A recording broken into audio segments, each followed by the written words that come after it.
Hello friends, civil engineering के field ज्ञान में आज आपका स्वागत है। आज मैं आपको सीमेंट कितने टाइप की होती है, टाइप्स ऑफ सीमेंट बताऊंगा, प्लस वो सीमेंट की डिटेलिंग अपने को किस आईएस कोड में अवेलेबल है।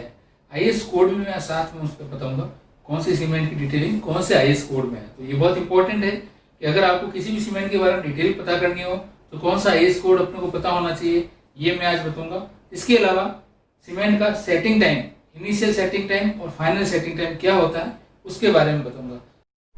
अगर अभी तक आपने ये चैनल सब्सक्राइब नहीं किया है तो सब्सक्राइब कीजिए, पास में बेल आइकॉन है उसको प्रेस कीजिए, लाइक कीजिए, शेयर कीजिए एंड कमेंट कीजिए। तो चलिए शुरू करते हैं।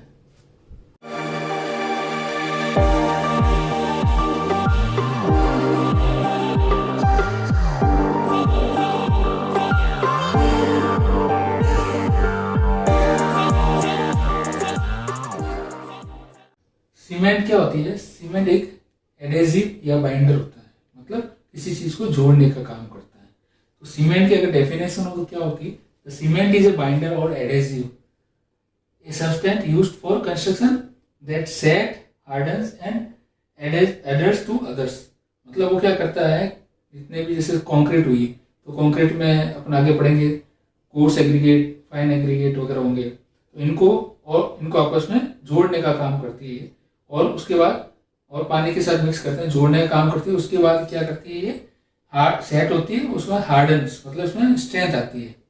तो ये सीमेंट एक तरह से एडेसिव का काम करती है। नॉन हाइड्रोलिक मतलब does not set in wait condition, जो जहाँ नमी होती है उस कंडीशन में ये सेट नहीं होती, और ये होती है हाइड्रोलिक, जो पोर्टलैंड सीमेंट होती है हाइड्रोलिक। तो अब देखो इसमें भी और कैटेगराइज किया हुआ है इनको। तो एक होती है ऑर्डिनरी पोर्टलैंड सीमेंट, ओपीसी, जो कि जनरली अपने यूज आती है। ओपीसी और पीपीसी का नाम आपने सुना होगा। तो ओपीसी मतलब होता है ऑर्डिनरी पोर्टलैंड सीमेंट। इसमें ये जनरली 3 ग्रेड में मिलती है, 33 ग्रेड, 43 ग्रेड और 53 ग्रेड में। और इनकी डिटेलिंग अगर आपको जाननी हो कि कभी इनकी डिटेलिंग और अपन आगे पढ़नी हो तो इनके साथ इंडियन स्टैंडर्ड कोड्स जो होते हैं वो इंडियन स्टैंडर्ड कोड्स में मैं साथ में इसमें लिख के आपको बता रहा हूँ, ताकि ये कोड आप नोट कर लीजिए। ये फील्ड में कभी किसी सीमेंट के बारे में या सीमेंट इंडस्ट्रीज में आप जाते हैं और वहाँ इनकी कुछ स्पेशलाइज डिटेलिंग करनी होती है, तो वहाँ इन कोड से भी आप और ज़्यादा डिटेल पता कर सकते हैं। तो जैसे 33 ग्रेड का IS 269 जो कोड है उसमें ओपीसी की 33 ग्रेड की डिटेलिंग और मिल जाएगी आपको। इसी तरह से 43 ग्रेड की IS 8112 में और 53 ग्रेड की IS 12269, इन ग्रेड्स में इनके आईएस कोड में इनकी डिटेलिंग और मिल जाएगी। फिर होती है पोर्टलैंड पोज़ोलाना सीमेंट, जिसको पीपीसी सीमेंट कहते हैं। ये फ्लाई एश बेस्ड भी होती है।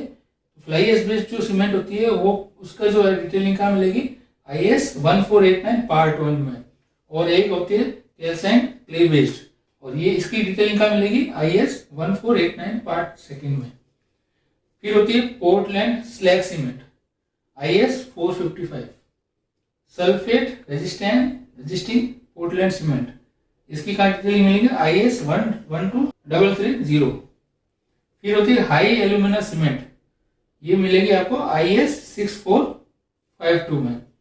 फिर है लो हीट सीमेंट, ये है IS 12600। फिर है सुपर सल्फेट सीमेंट, ये है IS 6909।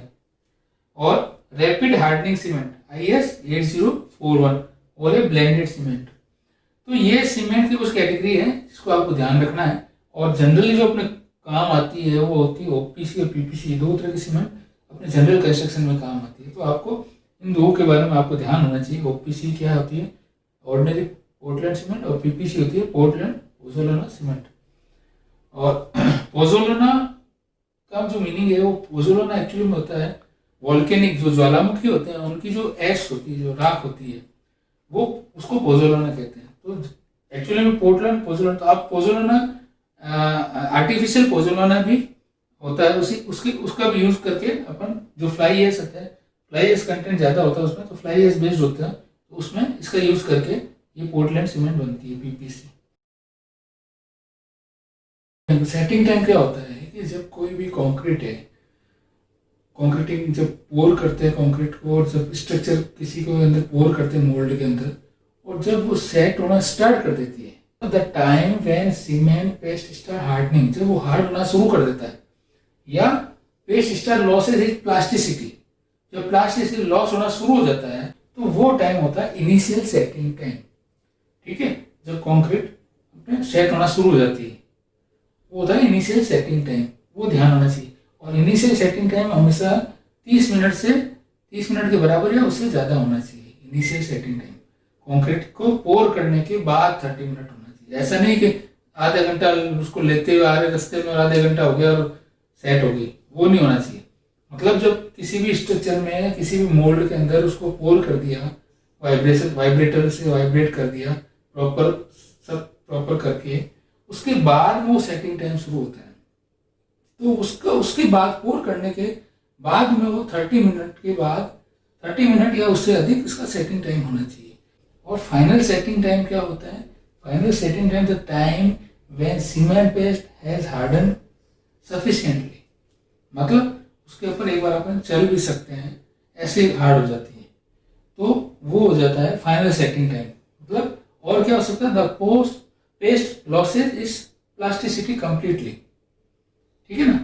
और इसको हम कैसे पता करेंगे? तो ये होता है कि अगर एक mm की नीडल है, वो उसको अगर उसके ऊपर अपन मोल्ड होता है, मोल्ड के अंदर अपन चुपाएंगे उसको, ये प्रेस करेंगे उसको, तो वो उसका इम्प्रेशन उसके अंदर आ जाता है। लेकिन अगर 5 mm की नीडल को अगर उस पर टच करेंगे या उसको इम्प्रेशन करेंगे तो उसका इम्प्रेशन उस पर नहीं आएगा, मतलब वो उसके अंदर नहीं धसेगी, ये ध्यान रखना। और फाइनल सेटिंग टाइम क्या होता है? 600 मिनिमम जो है 600 मिनट होता है, और या 10 घंटे कह सकते हैं उसको। 600 मिनट या 600 मिनट से अधिक फाइनल सेटिंग टाइम होना चाहिए। और initial setting time, final setting time मैंने ऊपर बता ही दिया आपको, ये 30 मिनट से बराबर या ज़्यादा, या ये हो गया 600 मिनट या उससे ज़्यादा होना चाहिए। ये डिपेंड करता है आप उस साइट कंडीशन क्या है, प्लांट कितना दूर है, क्या है, वो सब चीज़ आके डिटेल पता चले। फ्रेंड्स, अगर ये वीडियो आपको पसंद आई है तो उसको लाइक, शेयर एंड सब्सक्राइब कीजिए और कमेंट बॉक्स में कमेंट लिखिए।